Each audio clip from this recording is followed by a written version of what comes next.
Match the same objects. Question മനസ്സിലായോ? എന്നാ ചെയ്യും, ഇതേ സെയിം ഐറ്റം ആ സൈഡിലുണ്ട്, അതിലേക്ക് വേണം നമ്മൾ മുട്ടിക്കാനായിട്ട്. അപ്പൊ സെയിം ഡിഫറെന്റ്.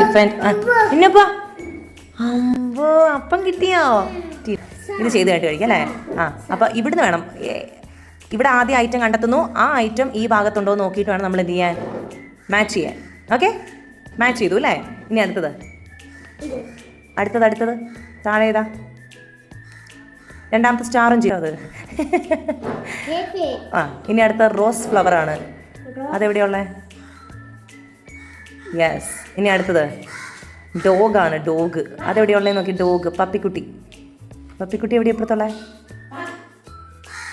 ഓക്കേ, മിടുക്കി. പരമാവധി അതിനകത്തേക്ക് നേരെ മുട്ടത്തൊക്കെ ഇങ്ങനെ വളച്ചൊന്നും കൊണ്ടുപോകാണ്ട് ശ്രദ്ധിക്കണേ. ഓക്കെ.